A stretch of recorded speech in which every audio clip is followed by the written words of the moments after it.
Él fue el hombre que por sí solo conquistó un imperio. El audaz capitán que desembarcó de un barco con solo 500 hombres marchó hacia una ciudad de 200.000 y puso de rodillas al estado más poderoso del hemisferio occidental. Bueno, quizá esa es la versión que escuchaste en la clase de historia, pero aquí está el detalle. Esa historia omite la mayor parte de lo que realmente sucedió. Verás, Hernán Cortés no era el genio militar invencible que los españoles lo convirtieron en. Según los relatos de su propia época, su experiencia militar era casi inexistente.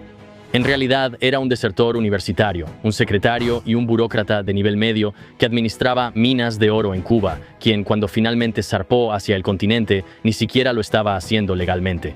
Y el lugar al que navegó era como una fila de fichas de dominó, lista para caer. Guerreros indígenas que habían estado esperando una oportunidad para vengarse, una adolescente esclavizada, un microbio que nadie podía ver y que causaría la mayoría de las muertes. Cortés no orquestó la caída del imperio azteca, él solo encendió la chispa.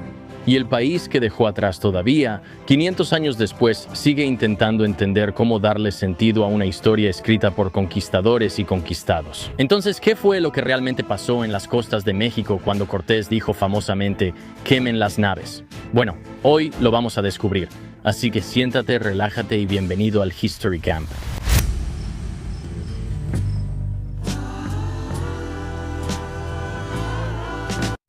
¿Qué tal, gente? Y bienvenidos de nuevo al History Camp. Mi nombre es Marc Gañón y gracias por acompañarme en mi tienda, donde cada semana exploramos las historias más interesantes, fascinantes y controvertidas de toda la historia, de todos los tiempos, para siempre. Sí, eso es lo que hago aquí mientras intento aprender sobre todo lo que ha sucedido en el planeta. Y vaya, cada día se está haciendo nueva historia, así que no hay tiempo que perder. Y hoy tenemos un episodio fantástico en el que sumergirnos. Ahora, antes de comenzar, solo quiero decir algunas cosas. Primero, quiero darte las gracias a ti, amigo. Y chicas, a veces quiero darles las gracias por sintonizar el programa porque cada vez que le dan clic a un episodio, comentan y nos apoyan, ya sea en YouTube o Spotify, realmente nos ayudan. Ayuda a que el programa crezca. Ayuda a mantener la luz encendida en la tienda y a que el fuego siga ardiendo aquí en el campamento. También quiero mandar un gran saludo al mismísimo fenómeno griego, la leyenda del campamento, Christos Pakadapados. ¿Cómo estás, amigo mío? ¿Qué tal a todos? Chris, no tenemos mucho tiempo porque también tenemos a otra persona que se va a unir a nosotros. Es mi amigo David Sánchez. ¿Qué onda, amigo? David es un amigo mío, él también es ecuatoriano, también parcialmente español, un mestizo quizás. Sí. Y creció en el sur de Florida, y de hecho fue una de las primeras personas que me dijo, amigo, tienes que leer sobre la vida de Hernán Cortés en un libro que él leyó llamado Conquistador. ¿Es cierto? Sí, y básicamente narra toda su especie de conquista, si se le puede llamar así, y la expedición al Yucatán, y específicamente el trato con los aztecas. Sí. Sí. Creo que si les interesa, el libro se llama Conquistador de Buddy Levy. Es mi libro favorito de todos los que he leído. Bueno, buenas noticias. Si le diste clic a este episodio, ni siquiera necesitas leerlo porque vamos a repasar todos los puntos importantes y estoy seguro de que Sánchez va a llenar cualquier vacío. Ahora, ¿dónde comienza nuestra historia? Probablemente piensas que en México, pero estás equivocado. En realidad, comienza en 1485 en un pequeño y polvoriento pueblo del oeste de España llamado Medellín, en una provincia llamada Extremadura. Ahora, Extremadura se traduce más o menos como la parte fea. Sí, es como la tierra extremadamente dura, y era pobre, hacía calor y era difícil vivir ahí. Era una región de campesinos y soldados y, ya sabes, algunos nobles, pero nobles menores que simplemente hacían lo que podían para sobrevivir. Y este rincón de España produjo a algunos de los conquistadores más importantes de la historia, incluyendo al mismo hombre del que estamos hablando hoy. Ahora, Cortés nació en una familia de lo que llaman hidalgos, que es una forma elegante de decir que tenían estatus, pero no dinero. Ya sabes, tenían como tal vez un nombre o algún tipo de linaje que era importante, pero sin el dinero es como, ¿qué estamos haciendo aquí? Ahora, su padre era un capitán de infantería de ascendencia distinguida, pero con pocos recursos. Su madre estaba, fíjate, lejanamente emparentada con el mismo Francisco Pizarro, que más tarde conquistaría a los incas en Perú. Así que un solo árbol genealógico produjo a dos de los hombres que, básicamente desmantelaron las Américas, lo cual es bastante loco en sí mismo. Ahora, el joven Hernán no la estaba pasando bien. Era un niño enfermizo, y su propio biógrafo y capellán, Francisco López de Gómora, lo describió como pálido y enfermo. Así es como lo describían en sus primeros años, que era algo enfermizo y, supongo, insignificante, se podría decir. Pero afortunadamente para Hernán, superó esa etapa. Y para cuando era adolescente, sus padres ya tenían un plan. Ellos dijeron, está bien, tienes 14 años, te vamos a mandar a Salamanca para que estudies latín y te prepares para una carrera legal estándar, como de clase media alta, cómoda. Y eso duró mucho tiempo, y por mucho tiempo me refiero a como 2 años, 24 meses, verás, Cortés lo odiaba. Estaba aburrido e inquieto y quería hacer algo diferente, quería algo más. Así que abandonó la universidad y básicamente regresó a casa, y sus padres estaban enojados. Y ahora, en vez de recuperar, ya sabes, al futuro abogado que habían planeado, reciben de vuelta a un adolescente sin planes, sin profesión. Y sigue siendo pálido probablemente, y tiene una personalidad que sus propios amigos y cronistas describirían como despiadado, altivo y travieso. O sea, altivo como arrogante, no como atractivo. Ahora, puedes imaginar lo que sus enemigos dirían de él. Ahora, aquí está el asunto.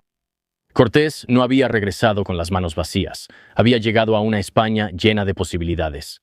Y ahora, mientras fracasaba en Salamanca, las noticias de los viajes de Cristóbal Colón llegaban a raudales desde el Atlántico. Me refiero a que eran las historias más locas que puedas imaginar, como oro y gente haciéndose rica de la nada, solo por tener valentía y estar dispuestos a navegar hacia lo desconocido. Era algo así como el cripto, más o menos. Así como escuchas sobre tipos en Miami haciendo millones de dólares, la gente decía, espera, ¿debería meterme en cripto? Esto era el cripto de esa época. Ellos pensaban, espera, ¿debería irme de aventura y ya sabes, ganar algo de dinero y ya sabes, hacerme un nombre? Y esas historias llegaban a un tipo muy específico de joven. Después de todo, este es un hidalgo, ¿verdad? Él tiene estatus, pero no dinero en un país que acababa de terminar una guerra de 700 años para expulsar a los musulmanes de la península ibérica. La reconquista terminó en 1492. Este es el mismo año en que Colón cruzó el Océano Azul.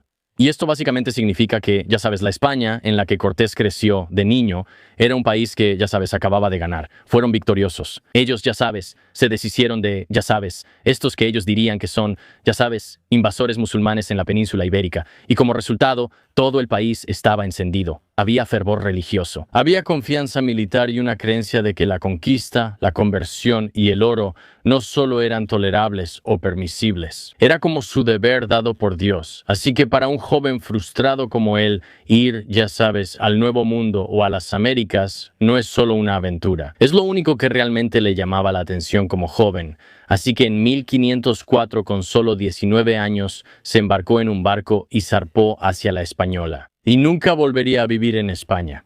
Oye, rápido, la mayoría de las personas que ven este canal no están suscritas. Y cuando te suscribes, ayudas a que el canal crezca y te mantienes al tanto de cada nuevo contenido. Religion Camp, History Camp y Camp Gañón. Ahora, volvamos al tema. Ahora, las leyendas de Cortés, vamos a saltarnos esta parte. Pero cuando Hernán llegó al Caribe, no era un conquistador. No era un genio militar, no era un valiente marinero, era un oficinista. Literalmente, durante los primeros años en la Española, la isla que hoy es, ya sabes, Haití y República Dominicana, Cortés hizo lo que todos los jóvenes españoles tenían que hacer cuando recién llegaban. Se registró como ciudadano, consiguió un pequeño pedazo de tierra y trabajó como agricultor y luego tomó trabajos ocasionales como notario. Pero aquí está el asunto.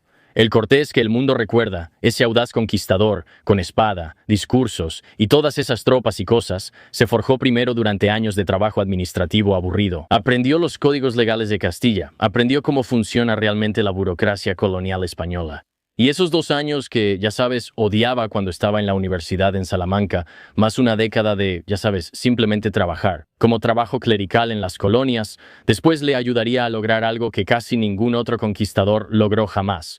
Pero primero estaba a punto de ganar mucha más experiencia. Así que en 1511 Cortés se unió a una expedición liderada por Diego Velázquez de Cuéllar para conquistar la isla de Cuba. Ahora Velázquez fue nombrado gobernador de la nueva colonia y Cortés se convirtió en secretario del tesorero. Así que le otorgaron lo que llaman una encomienda, que en el brutalmente educado lenguaje del colonialismo español era oficialmente una concesión de tributo indígena. ¿Y eso qué significa? Era una concesión de seres humanos, personas indígenas que eran obligadas a trabajar sus tierras y sus minas bajo un sistema que, ellos lo llamaban tributo, era esclavitud. y obtuvo la primera casa en la nueva capital de Santiago y crió ganado. Dirigía minas de oro, trabajadas por, ya sabes, la mano de obra indígena esclavizada, y se convirtió en un exitoso operador del sistema colonial. Ahora, para cuando Cortés puso un pie en México, tienes que entender todo lo que había vivido hasta ese momento. Ya había pasado 15 años dentro de la maquinaria de la conquista colonial española.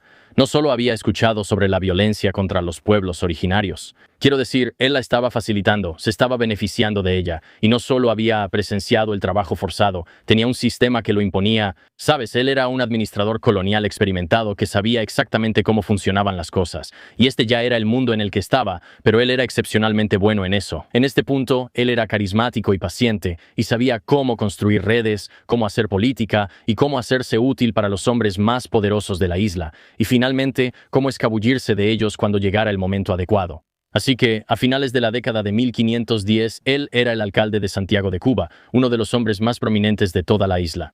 Y luego, en 1517 y 1518, una serie de expediciones españolas zarparon hacia el oeste desde Cuba y empezaron a regresar con historias. Me refiero a historias increíbles, historias sobre enormes monumentos de piedra y personas vestidas con ropas brillantes en ciudades a lo largo de una costa que ningún europeo había cartografiado antes. Y ya sabes, esas hermosas estatuas y joyas de oro. Y ya sabes, comerciaban cosas en pequeñas cantidades y daban a entender que había una enorme riqueza en algún lugar más adentro del continente. Y había, ya sabes, un territorio continental allá afuera con una civilización de la que ninguno de ellos tenía idea. Y Diego Velázquez, el gobernador de Cuba, decidió que lo quería. Ahora, la pregunta para Diego era, bueno, ¿a quién envío para conseguir todo ese dinero? Bueno, en octubre de 1518, el gobernador Velázquez firmó un acuerdo nombrando a Hernán Cortés como capitán general de una nueva expedición al continente. Ahora, sobre el papel, probablemente pienses que es un ascenso. O sea, lo ascendieron de solo ayudar al tesorero y al gobernador, ahora está a cargo de algo. Pero en realidad fue el inicio de uno de los actos de insubordinación más locos en la historia moderna. Verás, las instrucciones oficiales de Velázquez eran muy limitadas. Cortés se suponía que debía encontrar una flota desaparecida anteriormente, buscar a cualquier cristiano que estuviera cautivo por los nativos de Yucatán, explorar un poco aquí y allá, tal vez comerciar un poco, conseguir un collar de oro, pero específicamente no estaba autorizado para colonizar a nadie, ni para conquistar nada. Él era solo como un capitán explorador que, ya sabes, seguía estando bajo las órdenes de este gobernador. Pero Cortés se movió rápido, más rápido de lo que Velázquez esperaba, y en solo un mes reunió 6 barcos y 300 hombres, usando, de nuevo, su habilidad administrativa, los dones de, ya sabes, sus conexiones y su política, y lo que un biógrafo simplemente llama su impecable habilidad como orador. Así que gastó su propio dinero, consiguió a sus propios inversionistas y estaba construyendo algo mucho, mucho más grande de lo que Velázquez había autorizado jamás. Y por supuesto, Velázquez, siendo un gobernador astuto, empezó a entrar en pánico. Sabes, estaba celoso y sospechoso y cada vez más consciente de que le había dado muchísimo poder y libertad a un tipo que realmente no lo respetaba. Y el gobernador hizo el único movimiento que se le ocurrió. Decidió revocar ese mando. Ahora, este es el momento en que todo cambia. Cortés se entera del plan de Velázquez. Piensa, oye, está a punto de quitarme mi derecho de ir a conquistar a toda esta gente y conseguir todo este dinero. Y no sabemos exactamente cómo, pero realmente no importa. Simplemente huyó. Literalmente, simplemente se escapó. Así que en noviembre de 1518, antes de que Velázquez pudiera cancelar oficialmente la expedición, Cortés se sube a sus barcos, toma a todos sus hombres y zarpa del puerto de Santiago de Cuba, llevándose toda la expedición con él, y no navegó directamente a México. Se movió a lo largo de la costa cubana, de puerto en puerto, básicamente reclutando a más hombres, más suministros, armas y todo lo que necesitaba para la expedición. Y Velázquez envió órdenes airadas exigiendo que regresara. Pero a Cortés no le importó. Ignoró todas. Así que, para cuando estuvo listo para salir oficialmente de Cuba, había convertido una expedición de 6 barcos en una de 11. Así que ahora tenía 508 soldados, 100 marineros y, lo más importante, 16 caballos. Verás, eran animales que la gente de México nunca había visto, animales que en los meses siguientes se convertirían en armas aún más aterradoras que las armas de fuego o cualquier cosa por el estilo. Así que ahora había navegado desafiando abiertamente al funcionario español más poderoso del Caribe. Para que quede claro, esta no era una misión oficial de la corona española. Técnicamente hablando, esto era como un motín. Velázquez pudo haber hecho que Cortés fuera ahorcado directamente por traición. Ahora, la única salida de Cortés era ganar de manera tan completa que de repente la corona en España dijera: «Oye, no lo vuelvas a hacer, pero estás bien». Literalmente no podía permitirse fallar. Así que el 18 de febrero de 1519, Hernán Cortés zarpó de Cuba hacia el continente de México. En este momento solo tiene 33 años, y aquí viene la parte loca. Esta es la parte que mucha gente no siempre menciona. Cortés no derrocó un imperio porque fuera un general brillante. En este momento no lo era. Como puedes escuchar por todo lo que hemos dicho, su experiencia militar, como lo diría Británica de manera muy directa, era casi inexistente. Él no derrocó a los aztecas y al enorme imperio que tenían porque sus armas fueran invencibles, ni porque los pueblos originarios pensaran que era un dios, ni porque tuviera alguna estrategia secreta que nadie conocía. Él derrocó este imperio porque el imperio ya se estaba derrumbando. El mundo hacia el que navegaba era una civilización mesoamericana vasta, sofisticada y fragmentada, con ciudades más grandes que muchas de las ciudades en España. Es más grande que Madrid.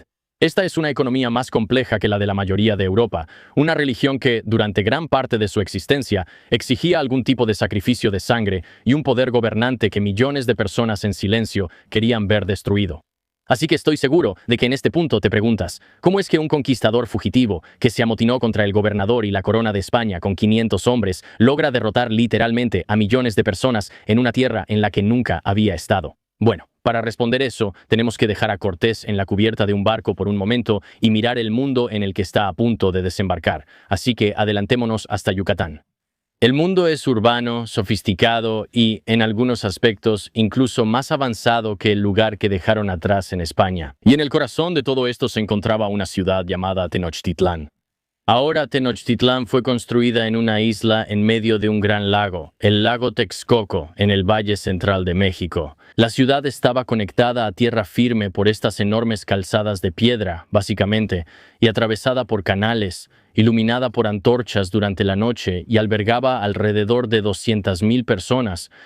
Ahora, para poner eso en perspectiva, Tenochtitlán era más grande que Londres, era más grande que París, casi más grande que cualquier ciudad en Europa en ese momento. Así que cuando los españoles la vieron por primera vez, varios de ellos escribieron que pensaron que estaban soñando. Un soldado en particular, este tipo, Bernal Díaz del Castillo, quien más tarde escribió uno de los relatos de testigos presenciales más importantes de toda la conquista, lo describió como algo sacado de un cuento de hadas. Literalmente está hablando de jardines flotantes, estas enormes torres blancas, pirámides que emergen del agua. Dijo que parecía un encantamiento. De verdad, tienes que ponerte en la mente de estos conquistadores. Llegan a este lugar y no pueden creer lo que están viendo. Y las personas que lo gobernaban se llamaban los mexicas, el poder dominante en lo que los historiadores después llamaron el Imperio Azteca. Pero el Imperio Azteca en realidad no era un imperio como normalmente lo pensamos.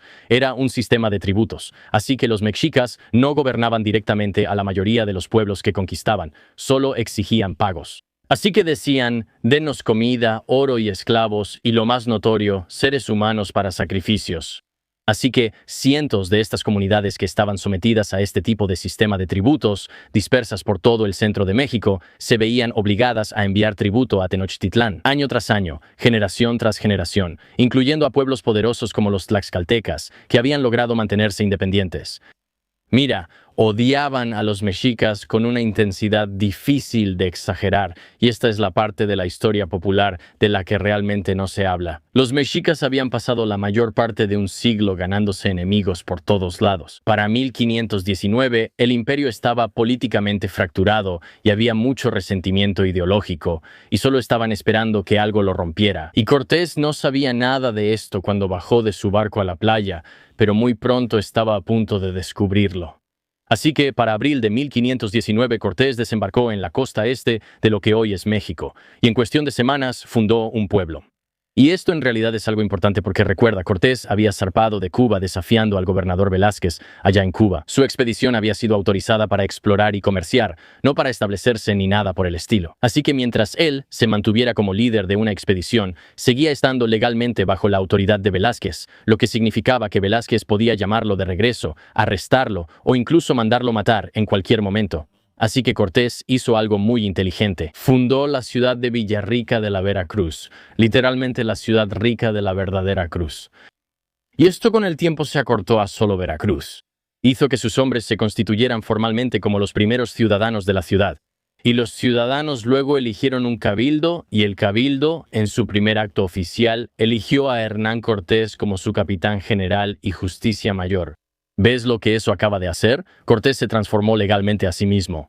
Ya no es el lugarteniente de Velázquez. Ahora ya no está, ya sabes, relacionado con este tipo para nada. Ahora es un funcionario municipal electo que responde directamente a una sola persona, y ese es el rey de España. Ahora, la autoridad de Velázquez había sido completamente pasada por alto, no por medio de la violencia ni nada por el estilo, sino simplemente por medio de papeleo.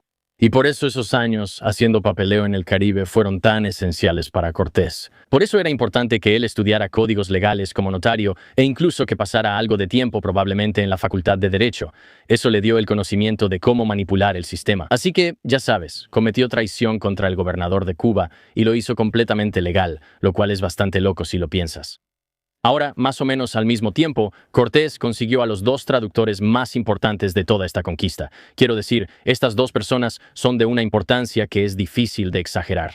El primero fue un sacerdote español llamado Jerónimo de Aguilar, que había naufragado en Yucatán muchos años antes. Y él vivía con los mayas y de hecho aprendió su idioma con fluidez. La segunda persona era una mujer, su nombre era Malinche. Ahora, Malinche nació en el año 1500 en una familia noble nahua en la costa del Golfo.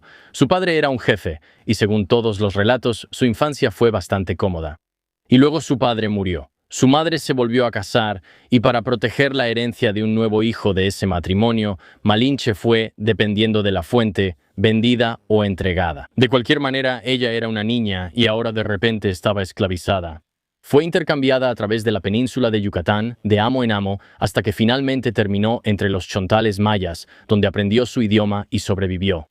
Ahora, para cuando era adolescente, dominaba dos de los idiomas más importantes de toda Mesoamérica, su lengua nativa, el náhuatl, el idioma de los mexicas y el chontal maya.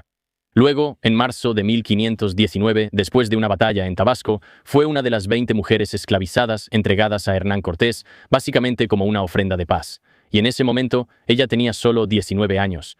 Ahora, obviamente, los españoles, muy católicos, la iban a bautizar y le cambiaron el nombre a Marina. Luego la entregaron, casi como si fuera propiedad, a uno de los capitanes principales de Hernán Cortés.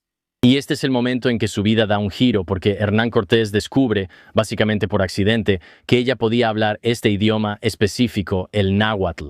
Ahora de repente se convirtió en una de las personas más valiosas de toda la expedición. Verás, Hernán Cortés podía hablar en español con Aguilar, quien luego traducía al maya para Malinche, quien después traducía al náhuatl para, ya sabes, cualquier gobernante mesoamericano con el que intentaban negociar. Ahora, en cuestión de meses, Malinche había aprendido español por sí misma. Ya no necesitaba a Aguilar para traducir, así que ahora Malinche era la intérprete directa y exclusiva de Hernán Cortés, y mucho más que eso también. Se convirtió en su estratega, su asesora política y una traductora cultural.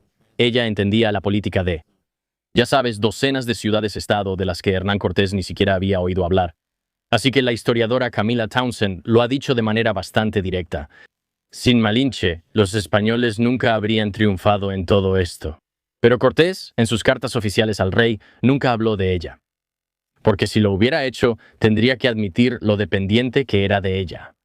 Ahora, en la memoria mexicana actual, ella es una de las figuras más controvertidas en la historia del país. Para algunos, la Malinche es una traidora que entregó a su gente a un conquistador. Para otros, es solo una adolescente esclavizada que fue arrancada de su familia cuando era niña, vendida como esclava y que realmente nunca tuvo opción en nada de esto.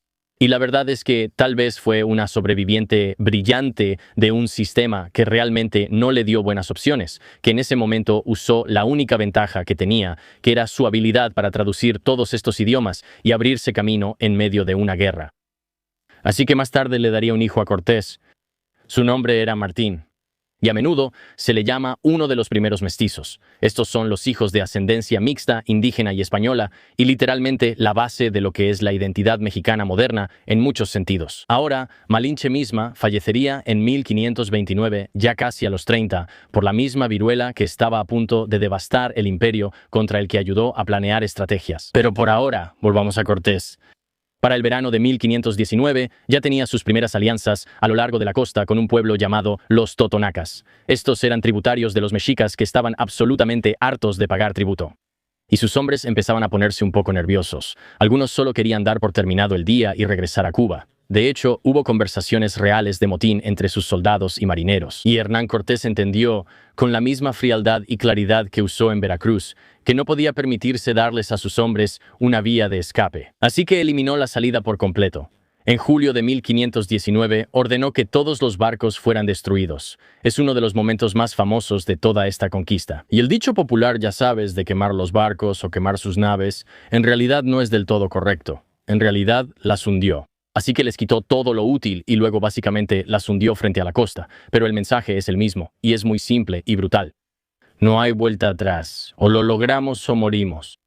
Ahora, en agosto de 1519, sin barcos y sin forma de salir del continente, Cortés empezó a avanzar tierra adentro. Tenía unos 400 soldados, 16 caballos y un puñado de cañones pequeños. Y lo más importante, miles de guerreros y cargadores totonacas que habían aceptado acompañarlo. Así que no estaba liderando un ejército puramente español, estaba liderando una coalición de personas que estaban en contra de estos tributos. Y estaba entrando directamente al territorio de la gente más peligrosa del centro de México. Los tlaxcaltecas eran los enemigos más antiguos y feroces de los mexicas. Así que durante un siglo, los mexicas habían estado intentando y fracasando en conquistarlos. Los tlaxcaltecas se habían mantenido independientes por pura terquedad militar y un profundo odio multigeneracional hacia esta ciudad capital, Tenochtitlan. Así que cuando Cortés llegó a su territorio, asumieron que en realidad trabajaba para los mexicas. Así que lo atacaron y la pelea fue brutal. Los tlaxcaltecas casi destruyeron la expedición. Hubo múltiples batallas, día y noche, asaltos y emboscadas. Pero los españoles, con sus caballos y, ya sabes, pólvora y, lo más importante, sus aliados totonacas, lograron resistir durante varias semanas de combate. Y luego, a principios de septiembre, sucedió algo extraordinario. El liderazgo tlaxcalteca tomó una decisión. Habían pasado cientos de años luchando contra los mexicas y miraron a este invasor que venía de ultramar. Y de repente no vieron a un invasor, vieron una herramienta, una posible manera de finalmente romper Tenochtitlan. Dejaron de luchar contra Cortés y de hecho se unieron a él. Ahora, sin los tlaxcaltecas, probablemente la conquista de México no habría ocurrido. Cortés habría sido aniquilado en cuestión de semanas. La versión española siempre lo cuenta como si, ya sabes, los españoles estuvieran ahí conquistando porque los españoles son los mejores. Pero las personas que realmente hicieron la mayor parte de la lucha, y de hecho, la mayor parte de las muertes, fueron guerreros mesoamericanos que tenían sus propias razones para destruir este imperio, ¿verdad? Como dicen, ya sabes, no hay alianzas, solo intereses. Y estas personas tenían los mismos intereses. Ahora, fortalecido con miles de soldados tlaxcaltecas, Cortés siguió marchando. En octubre de 1519 llegó a una ciudad llamada Cholula. Y ahora Cholula es una de las grandes ciudades de Mesoamérica, o sea, un centro religioso, un centro comercial y, ya sabes, quizás 100,000 personas y también una gran salsa picante, debo añadir. Es una de mis salsas picantes favoritas. Muchas de estas ciudades tienen nombres de... Hemos mencionado varias salsas picantes hasta ahora, ¿sí? Nos topamos con Tabasco, mencionamos Cholula. Quiero decir, probablemente pronto tengamos que mencionar algo como la Red de Hank. Espero que también los cuellos de botella de Potley. Ahora tienes que entender que esta ciudad está dominada por una enorme pirámide dedicada al dios Quetzalcóatl. Probablemente hayas oído hablar de él. Y estaba políticamente alineada con los mexicas. Ahora lo que sucedió ahí es uno de los momentos más oscuros de toda esta campaña. La versión de los españoles es así. Están descansando en una ciudad. Malinche descubrió un complot. Supuestamente, una anciana cholulteca le advirtió que los mexicas estaban planeando una emboscada. 20,000 guerreros aztecas esperando justo afuera de las murallas para masacrar a todos los españoles mientras dormían. Así que Cortés tuvo que defenderse. Decidió atacar primero y convocó a los nobles de la ciudad a un patio y luego, ya sabes, bloqueó las salidas. Y sus soldados, junto con miles de estos tlaxcaltecas vengativos, entraron por las puertas y mataron a todos los que pudieron encontrar. Y la cifra de muertos es objeto de disputa. Cortés mismo, escribiéndole al rey, afirmó que habían muerto 3,000. Otro testigo español dijo que fueron 30,000. La arqueología moderna, incluyendo la excavación de una fosa común en la plaza central, sugiere que podría estar entre 2 y 6,000. Ahora, la versión mexica registrada después en el Códice Florentino cuenta una historia diferente. Dice que los cholultecas estaban desarmados, no hubo ningún complot, fueron atraídos al patio y luego masacrados sin previo aviso. Los cronistas nahuas escribieron que fueron asesinados de manera traicionera y engañosa. Ahora, no podemos saber con certeza cuál versión está más cerca de la verdad, pero sí podemos decir esto, que la evidencia arqueológica muestra que entre los muertos había mujeres y niños, a pesar de que los españoles afirmaron que se les había perdonado la vida. Ahora, ya sea que llames a lo de Cholula una defensa preventiva o simplemente una campaña de terror calculada, eso rompió algo. Envió un mensaje a todo el centro de México. Los extraños matarán a gran escala sin previo aviso en tus espacios más sagrados. Ahora, después de esto, algunas ciudades en realidad se unieron a Cortés por miedo, otras por oportunidad, y algunas enviaron emisarios a Tenochtitlan suplicándole a Moctezuma que hiciera algo, lo que fuera, para detener esto. Y Moctezuma, sentado en su palacio sobre el lago, se estaba quedando sin tiempo para decidir qué haría a continuación. Ahora, a principios de noviembre de 1519, Cortés y su fuerza combinada de españoles, tlaxcaltecas y totonacas comenzaron el avance final. Cruzaron un enorme paso de montaña y miraron hacia el Valle de México y vieron la ciudad. Bernal Díaz escribió sobre ese momento durante el resto de su vida. Dijo que los soldados no podían hablar, no podían decir nada. Las paredes de piedra blanca de los templos, las torres que se elevaban sobre el agua, las enormes calzadas, como estas enormes autopistas que cruzaban el lago, como caminos construidos por dioses. Nada de lo que habían visto, nada de lo que habían escuchado, los había preparado para este momento. El 8 de noviembre de 1519, Hernán Cortés cruzó la calzada para entrar en Tenochtitlán. Y el emperador mexica, Moctezuma II, en realidad salió a recibirlo. Oigan amigos, una historia loca, así que la buena gente de Brunt Workwear me envió botas. De hecho, me enviaron 2 pares. Y no estoy inventando esto. Me dijeron, oye, úsalas en un sitio de trabajo real, maltrátalas. Y si no te gustan, simplemente devuélvelas para un reembolso completo. Yo pensé, no hay manera de que eso sea cierto. Primero, por varias razones. Para empezar, yo no trabajo en un sitio de construcción. Yo hago comedia en vivo, así que estas han estado en perfectas condiciones, debo decir.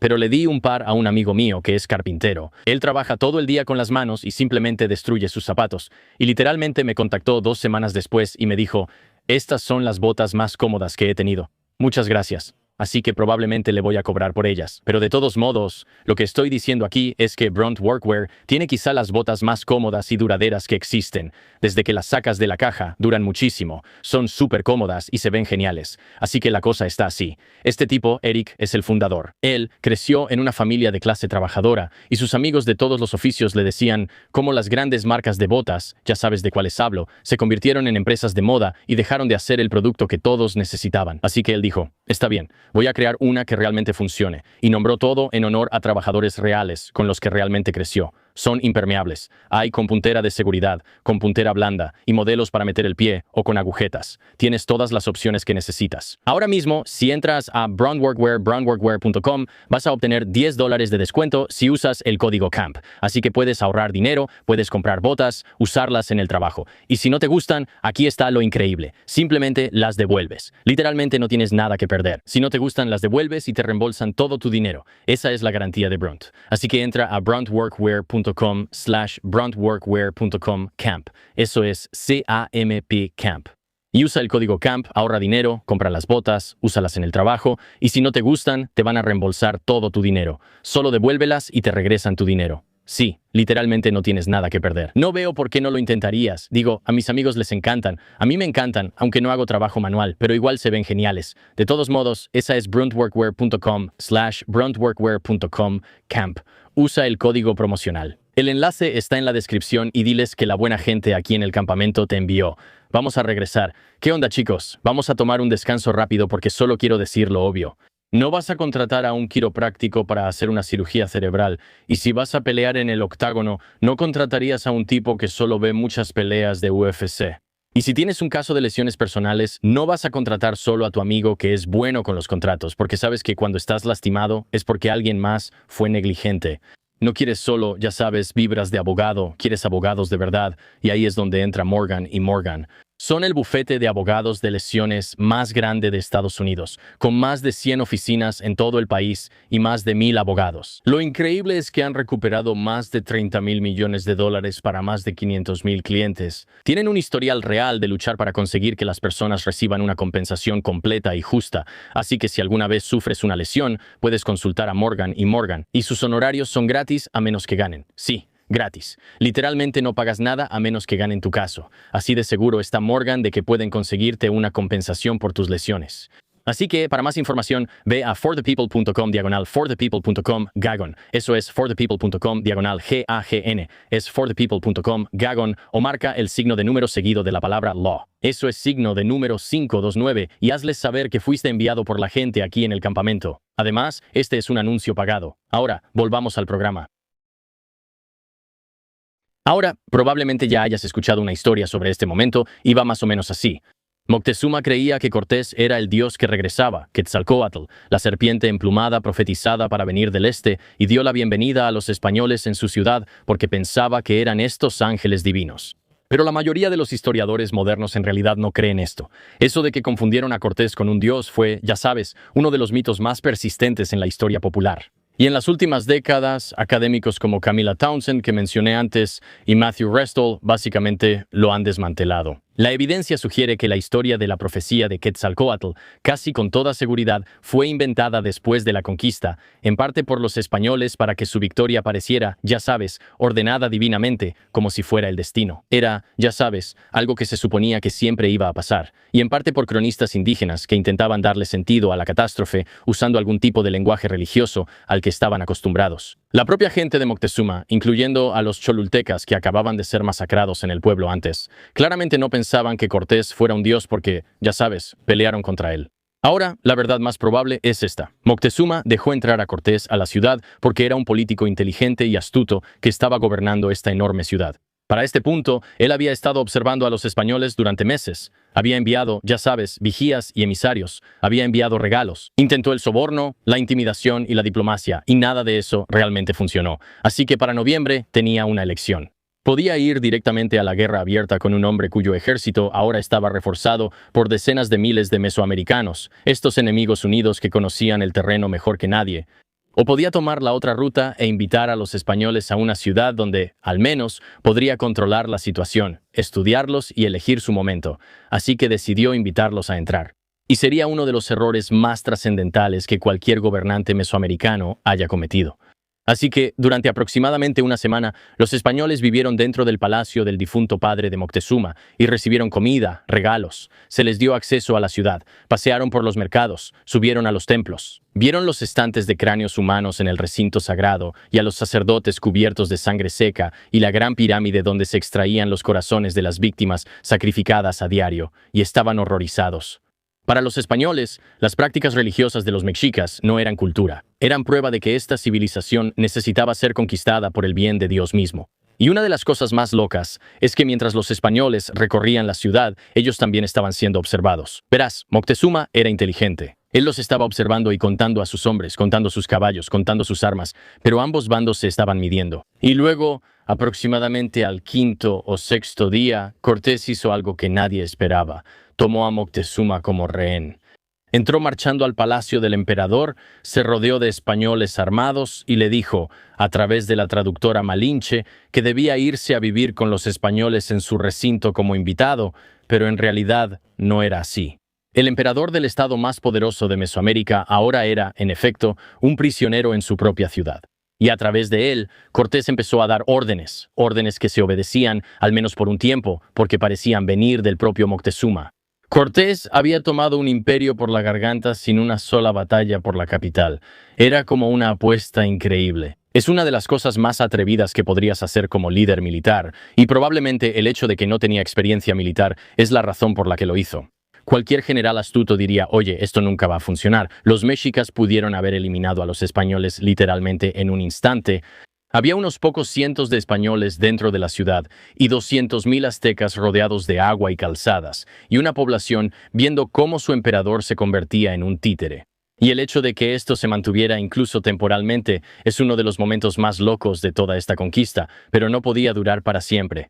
En abril de 1520 le llegó la noticia a Cortés de que tenía un nuevo problema que resolver: Diego Velázquez. ¿Lo recuerdas? Este es el gobernador de Cuba, el hombre al que Cortés había traicionado, básicamente provocando una especie de motín en su contra. Pues bien, finalmente había enviado una fuerza para arrestarlo. Pánfilo de Narváez había desembarcado en la costa con unos 1,100 hombres, el doble del tamaño de la expedición original de Cortés, y las órdenes eran muy simples. Lleven a Cortés de regreso a Cuba encadenado y vamos a matarlo. Así que ahora Cortés tuvo que dejar Tenochtitlán para ir a enfrentarlo.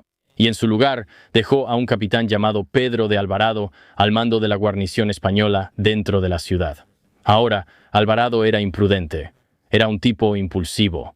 Ya sabes, era un hombre sin nada de la sofisticación política de Cortés y con toda su crueldad. Así que ahora, mientras Cortés estaba fuera, Alvarado masacró a personas inocentes y desarmadas dentro de un templo. En mayo de 1520, los mexicas estaban celebrando un festival religioso llamado Toxcatl en el Templo Mayor, la gran pirámide en el corazón de la ciudad.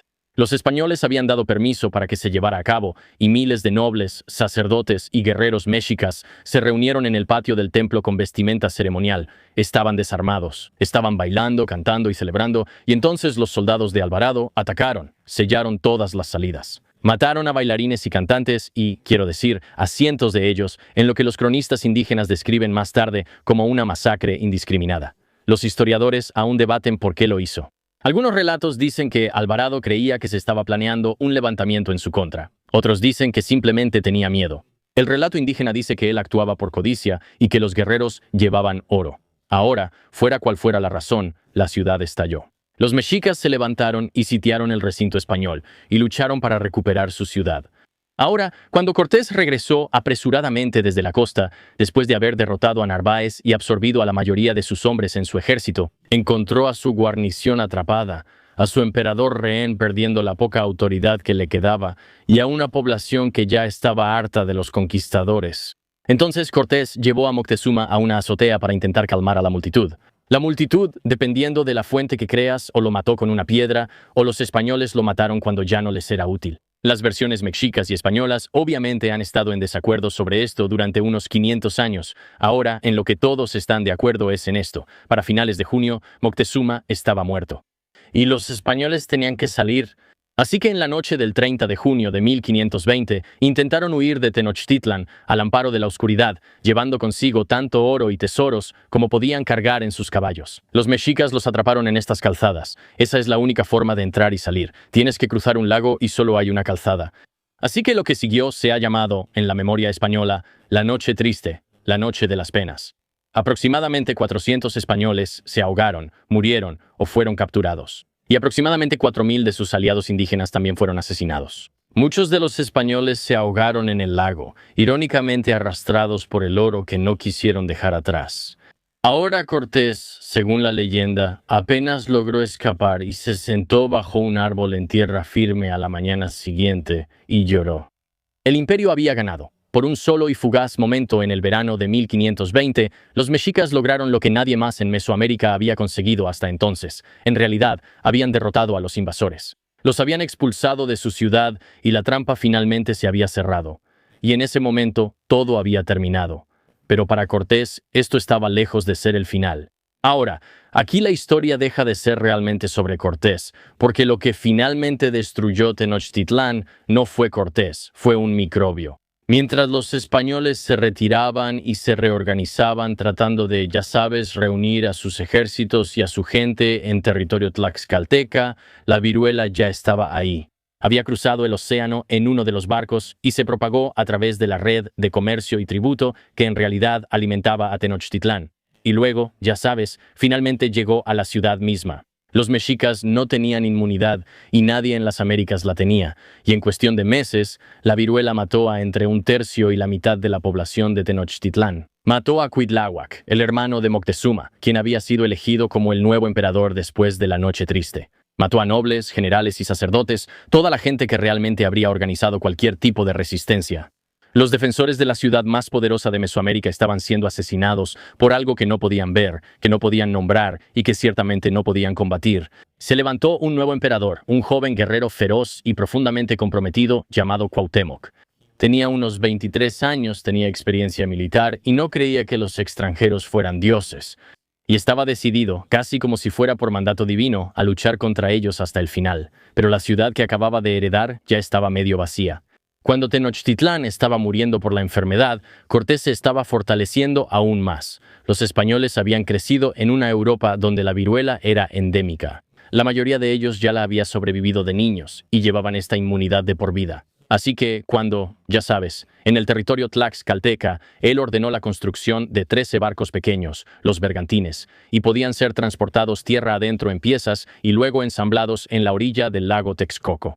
Reunió hombres, absorbió a los soldados derrotados y consiguió aún más aliados indígenas. Y luego, para la primavera de 1521, ahora tenía un verdadero ejército. Y así, cuando marchó de regreso a Tenochtitlan, comandaba entre 800 españoles y decenas de miles de guerreros indígenas. Y el sitio comenzó el 22 de mayo de 1521 y duró 93 días, y es una de las batallas urbanas más brutales en la historia del mundo hasta ese momento. Cortés utilizó las bergantines para controlar el lago y, ya sabes, cortar las canoas, interceptar la comida y atacar por varios frentes al mismo tiempo. Él destruyó los acueductos que realmente llevaban agua a la ciudad y cortó las calzadas. La ciudad fue construida para ser, ya sabes, simplemente impenetrable. Y ahora, de repente, estaba aislada de comida, agua, refuerzos y, lo más importante, de cualquier vía de escape. Y luego, él luchó para entrar. Los mexicas lucharon con todo lo que tenían. Quiero decir, Cuauhtémoc directamente, ya sabes, ordenó sus defensas desde los templos. Las mujeres se unieron a los guerreros en las azoteas, arrastraron a los prisioneros españoles hasta los altares y los sacrificaron a la vista de Cortés y su ejército, un acto deliberado y desafiante, diciéndoles a los invasores: somos exactamente el mismo pueblo que fuimos y no nos vamos a rendir. Pero en este punto estaban muriendo de hambre y estaban enfermos, y según el historiador David Bowles, los últimos días. Era solo una ciudad donde la sangre estaba untada en las paredes, donde los gusanos se movían entre los cadáveres de los muertos y donde los sobrevivientes estaban tan débiles por la disentería y el hambre que apenas podían levantar sus armas, pero aún así seguían luchando. Y luego, el 13 de agosto de 1521, Cuauhtémoc subió a una canoa con su esposa y sus asesores más cercanos e intentó cruzar el lago para pedir refuerzos del campo, pero una bergantina española los interceptó. Se rindió con solo una condición: que a su gente se le permitiera salir de la isla para buscar comida y que a su esposa no le hicieran daño. Fue llevado ante Cortés e incluso, según se dice, le ofreció su propio cuchillo a Cortés y le pidió que lo matara. Pero Cortés se negó. El sitio había terminado. El imperio azteca, tal como lo conocíamos, había terminado, y lo que siguió fue horrible, por decirlo menos, incluso para los estándares de la guerra del siglo XVI. Los tlaxcaltecas arrasaron la ciudad, matando, saqueando y quemando todo lo que veían. Los historiadores modernos creen que el verdadero número de muertos durante el sitio, entre los civiles y defensores mexicas y los soldados, así como los aliados indígenas, está en algún punto de los cientos de miles. La ciudad, sabes, parecía un sueño hace apenas unos 20 meses, ahora estaba completamente destruida. Las pirámides estaban derrumbadas, los canales estaban llenos de cuerpos. El gran templo de Huitzilopochtli, el corazón del mundo religioso mexica, estaba a punto de ser demolido y reemplazado por una iglesia católica. El lago mismo, el lago que en realidad había hecho posible Tenochtitlán, sería drenado lentamente durante los siglos siguientes. Y hoy, la ciudad que los españoles construyeron encima, la Ciudad de México, se encuentra sobre lo que antes era agua. El mismo Cuauhtémoc fue torturado. Los españoles quemaron las plantas de sus pies con aceite, tratando de averiguar dónde estaba escondido el resto del oro, y nunca encontraron la mayor parte. Él nunca cedió. Siguió siendo el gobernante títere que quedaba de Tenochtitlán durante 4 años más, hasta que Cortés, en una expedición a Honduras, lo ejecutó por cargos de traición que incluso algunos de sus propios soldados pensaron que eran inventados. Sus últimas palabras reportadas fueron dirigidas a Cortés. Dijo: «Sabía lo que era confiar en tus falsas promesas». Al momento de su muerte, tenía solo 26 años. Y para ese momento, Cortés ya no era solo un invasor luchando por sobrevivir o por la gloria. Él está parado sobre los escombros de una civilización que ayudó a destruir, y ahora tiene que decidir qué hacer con eso. Quiero decir, la conquista había terminado, pero la rendición de cuentas por lo que había hecho ni siquiera había comenzado.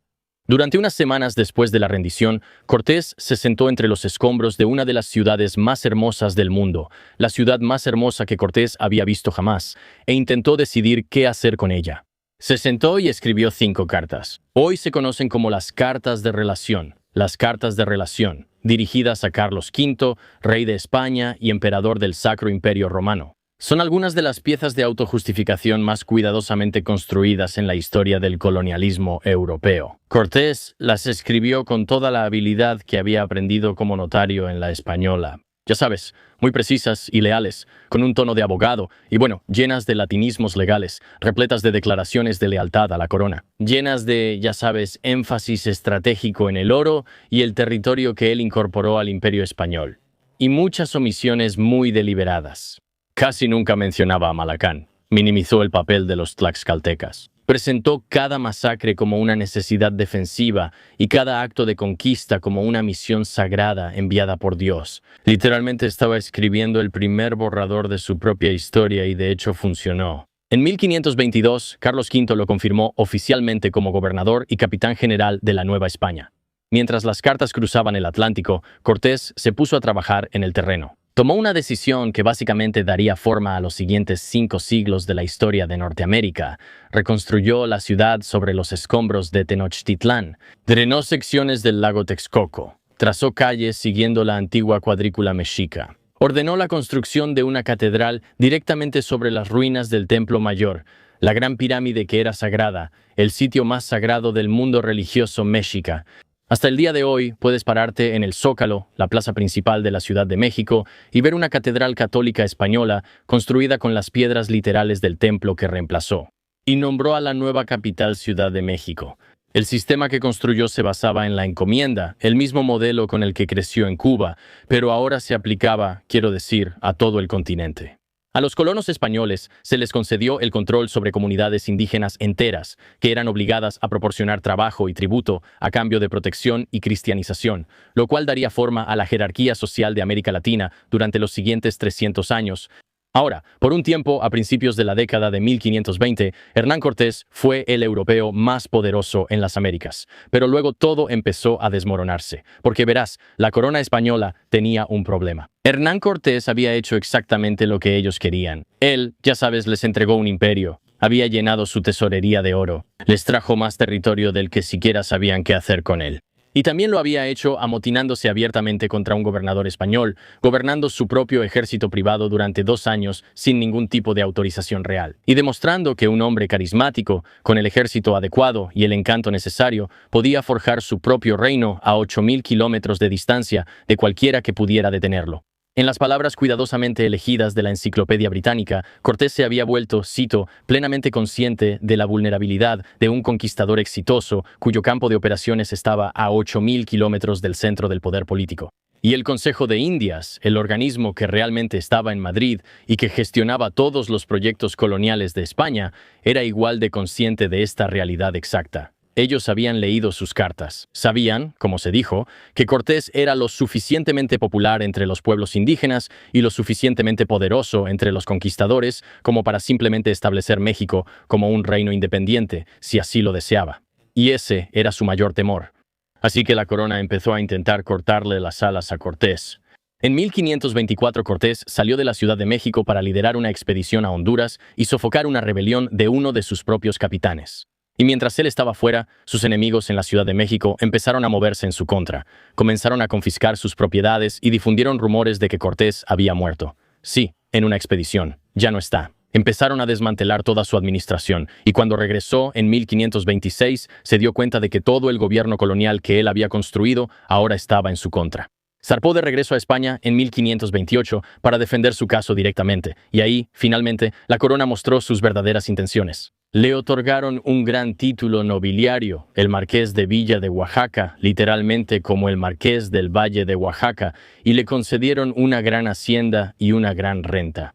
Y luego, en 1535, otorgaron todo el poder político real, el título, ya sabes, de lo que llaman el virrey de la Nueva España, básicamente el tipo que realmente va a gobernar esta nueva colonia, a alguien completamente diferente, un noble español leal llamado Antonio de Mendoza. Así que Mendoza obtuvo el trono y Cortés solo recibió el título con algunos ingresos y una hacienda, así que por el resto de su vida, Cortés sería rico, sería honrado. Quiero decir, tenía el título, pero nunca volvería a ser el gobernante absoluto de este territorio por el que arriesgó su vida para conquistar. Era un héroe nacional, pero solo en papel.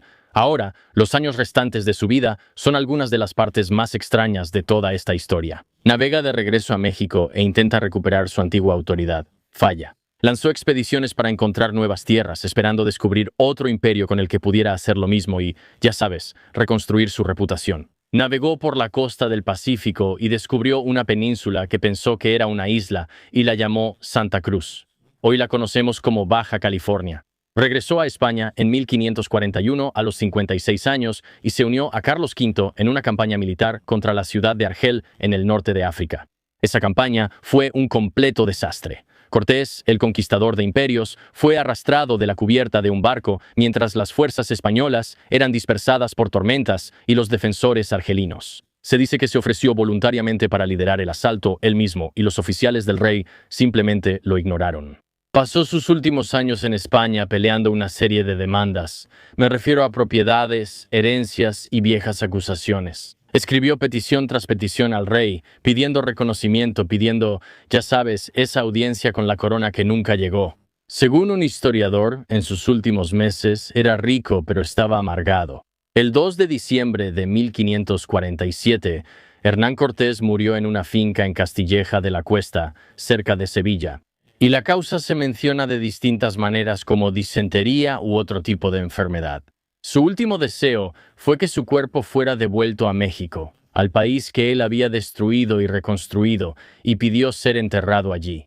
Y en realidad tomó décadas cumplir esa petición. Sus restos fueron trasladados varias veces a lo largo de los siglos. Y hoy en día, de hecho, descansan en una capilla en el Hospital de Jesús Nazareno, en la Ciudad de México, un antiguo hospital que el propio Cortés fundó y que todavía funciona hasta el día de hoy.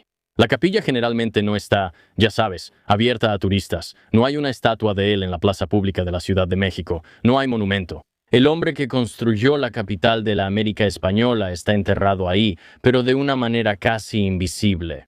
Y eso, de alguna manera, es casi perfecto, porque la verdad es que México ha pasado 500 años tratando de averiguar exactamente cómo recordar a Cortés. El imperio español que él ayudó a crear duraría 300 años. La Nueva España se extendería desde lo que ahora es, ya sabes, el sur de los Estados Unidos, hasta Centroamérica e incluso partes del Caribe. El sistema colonial que Hernán Cortés implementó, la encomienda, el trabajo forzado, la jerarquía de castas raciales y, ya sabes, simplemente así. La extracción de oro y plata del Nuevo Mundo para alimentar la economía europea daría forma a toda la trayectoria del hemisferio occidental. Pero esa es solo la parte política del legado de Hernán Cortés. Cortés no solo trajo una nueva economía y soldados a México, él trajo, sin saberlo, el evento biológico más mortal probablemente en la historia humana, la enfermedad que llamaron la Gran Mortandad. En el siglo posterior a la conquista, la viruela, el sarampión, el tifus, la influenza y media docena de otros patógenos del Viejo Mundo arrasaron las Américas. La población mexicana, que los historiadores estiman era de aproximadamente 20 millones de personas en 1519, colapsó a poco más de 1 millón en un siglo. O sea, piensa en ese número. Se estima que el número de muertes fue de entre el 80 y el 95% de toda la población indígena anterior al contacto. En términos humanos, muy probablemente el evento más mortal en la historia de nuestra especie como seres humanos. Y Cortés no lo planeó. Él no entendía lo que había desatado. Era un hombre de su época y, ya sabes, la teoría germinal de las enfermedades no existiría hasta dentro de unos 300 años. Pero aquí es donde las cosas se vuelven un poco confusas porque, a pesar de todo ese horror, surgió algo nuevo. Un nuevo pueblo, un nuevo idioma, un nuevo país. El México moderno es lo que los historiadores a veces llaman una nación mestiza, un pueblo de herencia mixta española, indígena y africana. La base literal de la identidad mexicana es el matrimonio entre los conquistadores y los conquistados, de cierta manera. Quiero decir, Martín Cortés, el hijo de Hernán Cortés y Malinche, a menudo es llamado el padre simbólico de esa identidad, el primer mestizo. Él nació en un país que aún no existía, de una madre que había sido esclavizada, de un padre que había conquistado al pueblo de su madre, y un futuro como noble colonial cuya existencia era, quiero decir, literalmente una paradoja en sí misma. Y esa paradoja sigue siendo real hoy en día. Quiero decir, apenas en 2019 el presidente de México, Andrés Manuel López Obrador, escribió una carta pública al rey de España, Felipe VI, y al Papa Francisco. Y la carta pedía, después de todo este tiempo, una disculpa oficial por los abusos de la conquista española.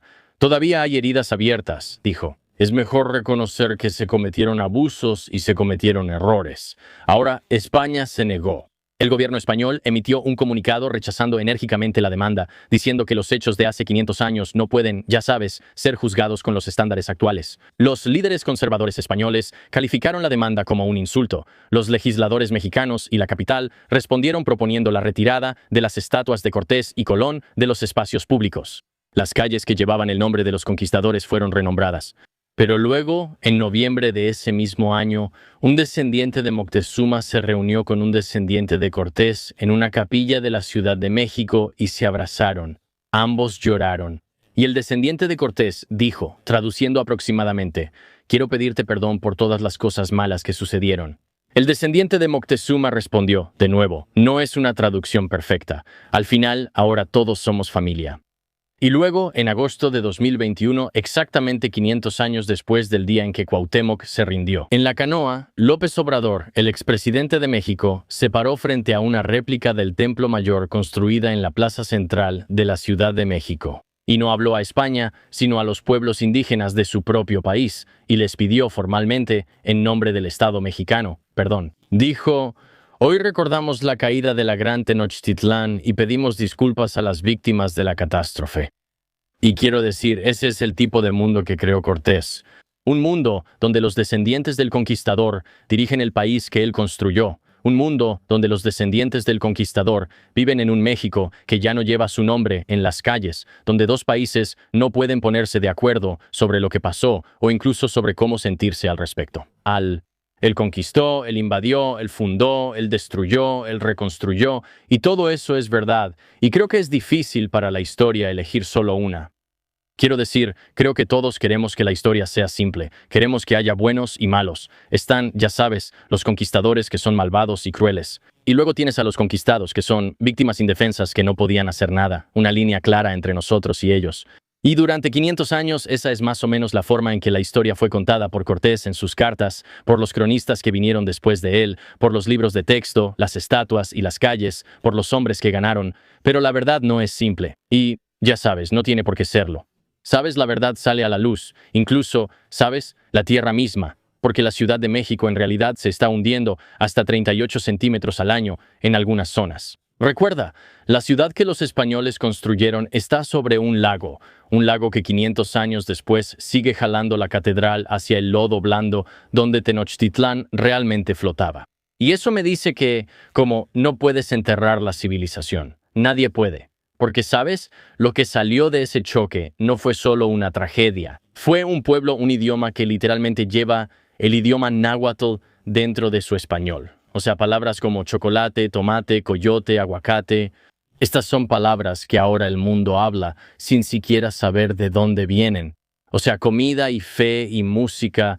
Un país que no existe en ningún otro lugar del mundo, porque en ningún otro lugar del mundo dos mundos chocaron de esta manera y de alguna forma aprendieron a coexistir. México es el hermoso hijo de dos mundos, uno de los conquistadores y otro de los conquistados. Nació de eso. Una de las cosas más brutales que han ocurrido en la historia, una de las masacres más salvajes y muertes brutales que la humanidad haya experimentado. Y también produjo una de las cosas más hermosas, un país, un pueblo, una historia. Y no es sencillo. Pero sabes, las personas que viven en ese país y con esa historia son quienes al final deciden en qué se convierte. Y eso, amigos míos, es una breve historia sobre la vida de Hernán Cortés. Quiero decir, qué historia tan fascinante. O sea, lo tiene todo. Hay traiciones, ya sabes, maniobras políticas, avaricia, muerte, belleza y nacimiento. O sea, lo tiene todo. Y es algo interesante porque no es algo que yo le pregunte a mis amigos mexicanos. Veo a mis amigos mexicanos simplemente como personas de un país, de la misma manera en que veo a los canadienses o, ya sabes, a los españoles o franceses. No pienso en ellos como si hubiera una historia de opresión. Y tengo amigos mexicanos de piel clara que parecen españoles y también amigos mexicanos súper indígenas, ya sabes, de piel oscura, y no los veo diferente. Simplemente pienso, sí, todos ustedes son mexicanos. Pero me pregunto si ellos se ven a sí mismos como si dijeran, fuimos oprimidos o fuimos conquistados y no es justo, o cómo es esa relación, ¿sabes? O sea, tú eres ecuatoriano, ¿tú qué piensas? Sí, o sea, yo nunca, o sea, siempre crecí pensando que era ecuatoriano y luego conocía, o sea, Iba a Ecuador cada año y hay ecuatorianos como de 1,62 de cabello muy oscuro, sin vello corporal, y yo decía, sí, somos iguales, ¿verdad? Y luego me doy cuenta de que mi papá es 100% español y mi mamá mide como 1,75 y yo digo, tú no eres.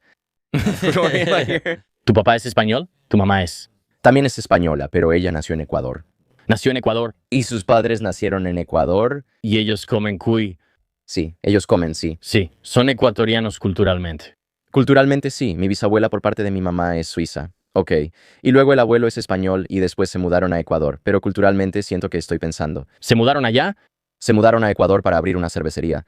Pensé que ustedes eran de allá. Pensé que tenían parte indígena. Mi bisabuelo, no, o sea, tengo como 4% de ascendencia indígena.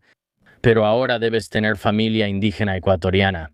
No tengo, o sea, todos vienen de España, en serio. Los ves y genéticamente son españoles. Interesante, sí. O sea, pero como nuestro amigo Jaime, Hola, soy mexicano. él es indígena. Él es indígena, sí, sí. Pero he notado que él nunca menciona esto. podría ser neandertal, va más allá. ¿Hay algo? O sea, leíste el libro Conquistador. ¿Hubo algo que se omitió de nuestra versión abreviada? O sea, claro que hubo cosas que se omitieron, pero ¿hubo algo que te llamara la atención que se haya omitido de nuestro resumen? O sea, hay detalles muy pequeños. Creo que mi parte favorita del libro que no mencionaron fue que, obviamente, los mexicanos nunca habían visto caballos antes, ¿verdad? Y pensaban que eran criaturas alienígenas, y Cortés quería mantener esa aura de misterio. Así que si los caballos morían en batalla, él los enterraba en secreto para que no los vieran realmente enterrados. Él quería que los quisieran, sí, sí. Él no quería que pensaran como podemos matar a estos seres. Quería que fuera como, oye, esto es como un auto. Sí, sí. O sea, no lo puedes sacar. O como una nave espacial, sí. Y luego lo curioso es que así es como funciona la historia. Justo después de leer este libro, tomé Imperio de la Luna de Verano. Y ese libro trata sobre los comanches. Y ellos eran, esto es 200 años después, y estos eran unos expertos en montar a caballo. Los montaban como si fueran tablas de surf, en secreto. Y yo pensaba, estos chicos de aquí, sí, sí. Y yo pensaba, wow, si Cortés nunca hubiera ido a México, no habría traído caballos a este continente. Los comanches no estarían causando todo este desmadre. Toda nuestra idea del indio americano sería completamente diferente porque Cortés trajo caballos. Sí, sí, wow. Y luego había historias sobre cómo estos tipos estaban caminando por las montañas de México. O sea, estaban sufriendo mal de altura. Y realmente nadie quería estar ahí. Odiaban cada segundo. Y obviamente cuando entraron a la ciudad, la describiste como algo hermoso. Y eso es lo que siempre me gustaría que tuviéramos alguna imagen de cómo debió haberse visto. ¿Podrías conseguir una foto de la antigua Tenochtitlán? Me daría mucha curiosidad saberlo. Estoy seguro de que han hecho recreaciones, pero ese momento, sí. O sea, Pizarro tiene crónicas similares de cuando bajaba por el Amazonas hacia Perú y veía esas enormes ciudades de oro sobre las que escribía en sus cartas. Creo que mucho del mito de la ciudad de oro viene de las historias de Pizarro. El Dorado. Exactamente, pero es una locura pensarlo. Por un lado, lo que hicieron fue obviamente brutal y estuvo mal, ¿verdad? Los proyectos coloniales siempre estuvieron, ya sabes, llenos de riesgos morales. Pero, quiero decir, la experiencia de ir ahí debió haber sido una locura. Sí. Ya sabes, tú y un montón de tipos que la están pasando fatal. O sea, imagina ver eso. No puedo ni imaginarlo. Y está en un lago. Esta foto ni siquiera le hace justicia porque está rodeado de agua. Es literalmente un refugio rodeado de agua, casi como por un foso, literalmente en una isla, en un lago. Y eso es una vista topográfica. Es una locura pensarlo. Maldita sea, es una locura. Y luego, obviamente, como tú también mencionaste, pero él tomando la decisión de decir, oye, esto ya no se trata de comercio, ahora se trata de diplomacia, en cuanto se da cuenta de que pueden hablar con esta gente.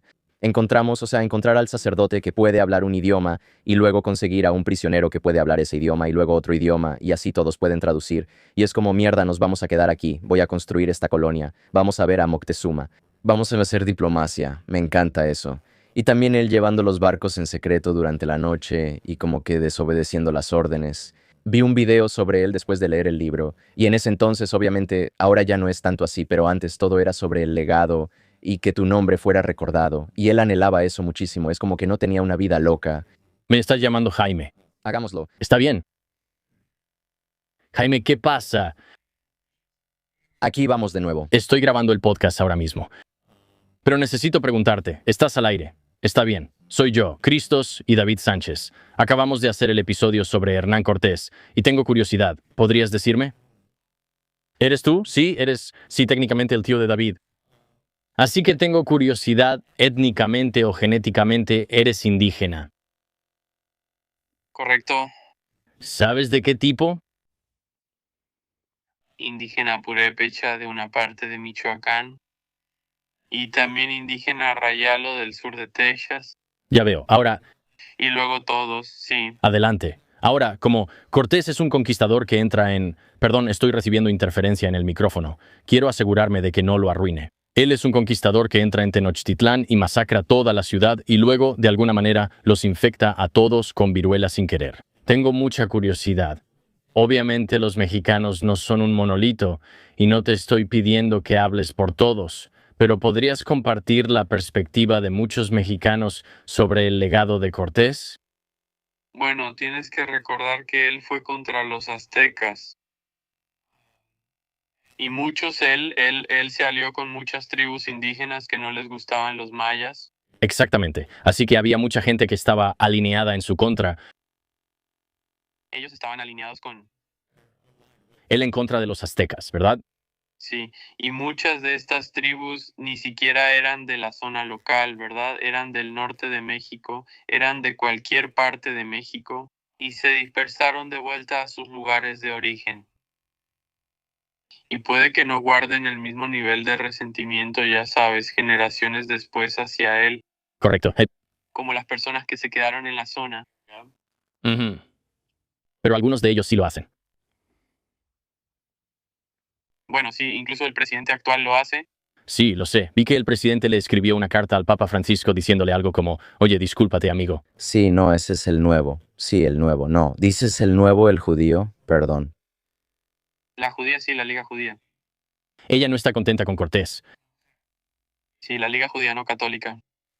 Muy bien, bueno, siento que estás mostrando tu postura política aquí, pero está bien. Bueno, eso me da un poco de margen. Amigo, debí haberme puesto mi camiseta de México para esta. Gracias. Sí, podemos rehacer el episodio con eso. Está bien, de acuerdo. No, no lo voy a leer. Está bien, te contacto más tarde. Está bien, nos vemos. Sí, Jaime menciona otro buen punto, y estoy seguro de que lo mencionaste, pero como las tribus que estaban en las costas y todas las tribus que Cortés rodeó, o sea, con las que se encontró en su camino a la capital, lo odiaban. Sí, y tenía mucho que ver con los impuestos. Sí, como los tributos, como, oye, nos estás haciendo sacrificar a nuestros hijos para tu Dios, nos estás haciendo dar oro, dinero y esclavos, o sea, sí, nosotros tampoco queremos esto. Sí, Impuestos sin representación, sí. Es como el inicio de toda revolución, ¿no? Sí. Y luego nos están exprimiendo demasiado, sí. y luego tuve una conversación con Matthew Broussard. Es un comediante muy gracioso, le encanta la historia. Y él me dijo, oye, como que ellos traicionaron a Moctezuma y masacraron a toda esa gente.